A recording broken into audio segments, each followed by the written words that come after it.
ಪತ್ರಕರ್ತ ಮಿತ್ರರೇ, ತಮ್ಮಲ್ಲಿ ಏನಪ್ಪ ನಮ್ಮ ಮನವಿ ಅಂತ ಹೇಳಿದ್ರೆ, ಚಿಕ್ಕುಣಸೂರು ಸರ್ವೆ ನಂಬರ್ 61 ಈ 61ರಲ್ಲಿ ಏನು 5 ಎಕರೆ 21 ಗುಂಟೆ ಆಸ್ತಿ ಇದೆಯೋ, ಇದು ಮೂಲತಃ ಸರ್ಕಾರಿ ಆಸ್ತಿ ಆಗಿದ್ದು ಕೆರೆಯ ಅಂಗಳದಲ್ಲಿದ್ದು, ಈ ಆಸ್ತಿಯಲ್ಲಿ 2 ಎಕರೆ ಆಸ್ತಿಯನ್ನು ಮಾನ್ಯ ಜಿಲ್ಲಾಧಿಕಾರಿಗಳು ಸರ್ಕಾರಿ ಪ್ರೌಢಶಾಲೆಗೆ ಅಂತೇಳಿ ಅವ್ರಿಗೆ ಅದನ್ನು ಮಾಡಿಕೊಟ್ಟಿದ್ದಾರೆ.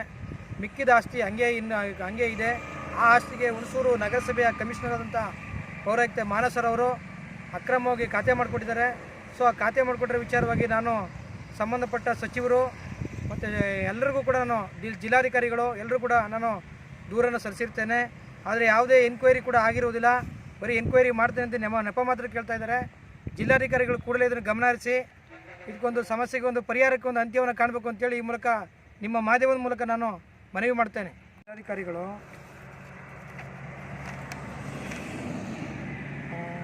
2008-2009 ಸಾಲಿನಲ್ಲಿ 14/7/2009ರಲ್ಲಿ ಮಾನ್ಯ ಜಿಲ್ಲಾಧಿಕಾರಿಗಳು 2 ಎಕರೆಯನ್ನು ಸರ್ಕಾರಿ ಪ್ರೌಢಶಾಲೆಗೆ ಹಸ್ತಾಂತರವನ್ನು ಮಾಡಿರ್ತಾರೆ.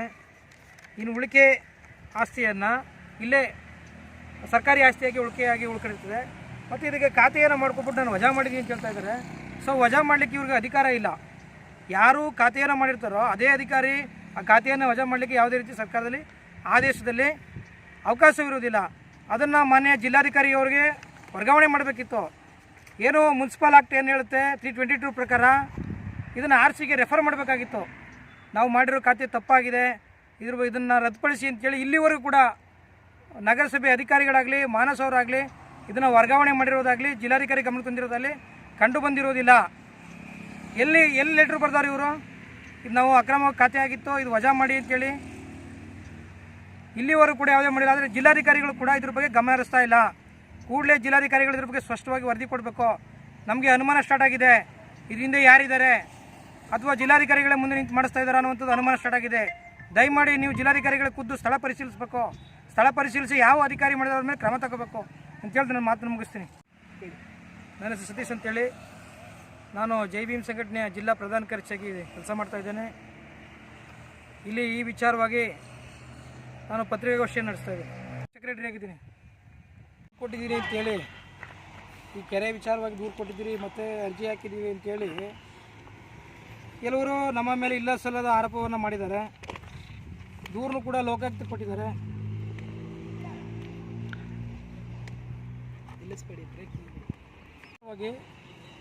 ನಾನು ಪ್ರಶ್ನೆ ಮಾಡಿದ್ದಕ್ಕೋಸ್ಕರ ಕೆಲವರು ದೂರು ಕೊಟ್ಟಿದ್ದಾರೆ ನಮ್ಮ ಮೇಲೆ. ಅದರಲ್ಲಿ ದೇವರಾಜು ಸಿ, ಕೃಷ್ಣರಾಜ ಗುಪ್ತಾ ಇವರು ಮಾನ್ಯ ಪೊಲೀಸ್ ಅಧೀಕ್ಷಕರು ಕರ್ನಾಟಕ ಲೋಕಾಯುಕ್ತ, ಇವರು ಹುಣಸೂರಿಗೆ ಬಂದಾಗ ದಿನಾಂಕ 13/11/24ರಂದು ನಮ್ಮ ಮೇಲೆ ದೂರು ಕೊಟ್ಟಿರ್ತಾರೆ. ಸೊ ಏನಪ್ಪ ಅಂತ ಹೇಳಿದ್ರೆ, ನಾವು ಮಾಹಿತಿ ಹಕ್ಕು ಹೆಸರು ಹೇಳಿಕೊಂಡು ಸಾರ್ವಜನಿಕರಿಂದ ಅಧಿಕಾರಿ ಮತ್ತು ನೌಕರರಿಂದ ವಸೂಲಿ ಮಾಡ್ತಾಯಿದ್ದೀವಿ ಅಂತ. ದಯವಿಟ್ಟು ಇದು ಯಾರ ಹತ್ರ ವಸೂಲಿ ಮಾಡಿದ್ದೀವಿ ಮತ್ತು ಏನಾಗಿದೆ ಅನ್ನೋದ್ರ ಬಗ್ಗೆ ಸಂಪೂರ್ಣವಾಗಿ ವರದಿ ಕೊಡಬೇಕು. ಇಲ್ಲ ಅಂತ ಹೇಳಿದ್ರೆ ಇವ್ರ ಮೇಲೆ ನಾನು ಮಾನಷ್ಟ ಮೊಕದ್ದಮೆ ಆಗಲಿಕ್ಕೆ ರೆಡಿ ಇದ್ದೀನಿ. ಹಾಗೆಯೇ ಏನು 12-13 ಜನರ ಹೆಸರು ಕೊಟ್ಟಿದ್ದಾರಲ್ಲ, ಯಾರ್ಯಾರು ಏನೇನು ಮಾಡ್ತಾರೆ ಅನ್ನೋದ್ರ ಬಗ್ಗೆ ದಯವಿಟ್ಟು ಹೇಳಬೇಕು. ಅವ್ರು ಯಾರು ಇನ್ನೊಬ್ರು ಕೊಟ್ಟಿದ್ದಾರೆ, ಇದರಲ್ಲಿ ಸೈನ್ ಮಾಡಿದ್ದಾರೆ ಕೆಲವರು. ಈ ಸೈನು ಯಾರ್ದು ಏನು ಎತ್ತ ಅನ್ನೋದ್ರ ಬಗ್ಗೆ ಹೇಳಬೇಕು. ಇವರೆಲ್ಲ ನೀವು ನಮ್ಮನ್ನೆಲ್ಲೂ ನೋಡಿದ್ದೀರಿ. ನಾನು ಮೂಲತಃ ಒಬ್ಬ ಕೃಷಿಕ.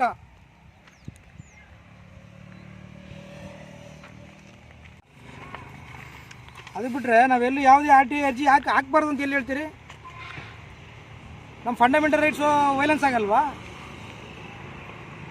ಹಾಗೆಯೇ ಇವ್ರಿಗೆ 12/24ರಂದು 12 ಹಾಕವ್ರೆ ಜುಲೈಲಿ, ಮತ್ತು 26 ಹಾಕವ್ರೆ. ಇದ್ರ ಬಗ್ಗೆ ಇವ್ರಿಗೆ ಇಂಟೀರಿಯರ್ ಡಾಟಾ ಕೊಟ್ಟವ್ರು ಯಾರು ಅಂತ ನಂಗೆ ಗೊತ್ತಿಲ್ಲ. ದಯಮಾಡಿ ನಗರಸಭೆಯ ಅಧಿಕಾರಿಗಳ ಮೇಲೆ ಕ್ರಮ ಆಗಬೇಕು. ಫಸ್ಟು ಈ ಇಂಟೀರಿಯರ್ ಡಾಟಾವನ್ನು ಕೊಡೋದಕ್ಕೆ ಹಿಂದೆ ಸರ್ಕಾರನೇ ಹೇಳಿದೆ. ಏನು ಮುನೀಶ್ ಮುಗ್ದಲ್ ಅಂತ ಇದ್ದಾರೆ ಸಾಹೇಬರು, IASನವ್ರು, ಅವರೇ ಹೇಳಿದ್ದಾರೆ ಈ ಏನು RTI ಅರ್ಜಿ ಹಾಕುವಂಥ ಅರ್ಜಿದಾರರ ಮಾಹಿತಿಯನ್ನು ಖಾಲಿ ಹಾಕೋಂಗಿಲ್ಲ ಅಂಥೇಳಿ ಸರ್ಕಾರನೇ ಆದೇಶ ಮಾಡಿದೆ. ಹಿಂಗೆ ಆದೇಶ ಮಾಡಿದ್ರು ಯಾರು ಇದ್ರ ಬಗ್ಗೆ ಮಾಹಿತಿ ಕೊಟ್ಟವರು ಅಂತ ಗೊತ್ತಾಗ್ತಾ ಇಲ್ಲ. ಇಷ್ಟು ಜನರ ಹೆಸರುಗಳನ್ನ ಮತ್ತು ಇಷ್ಟು ಜನ ಅರ್ಜಿ ಹಾಕೋರು ಅಂತ ಕೊಟ್ಟಿರೋದಂಥದ್ದನ್ನು ಸಾರ್ವಜನಿಕ ಮಾಹಿತಿ ಅಧಿಕಾರಿಗಳ ಮೇಲೆ ಕ್ರಮ ಆಗಬೇಕು. ಇದನ್ನು ತನಿಖೆನ ಮಾನ್ಯ ಮುನೀಶ್ ಮುಗ್ದಿಲ್ ಅವರೇ ಮಾಡಿಸ್ಬೇಕು ಅಂತೇಳಿ ನಾನು ಒತ್ತಾಯ ಮಾಡ್ತೀನಿ.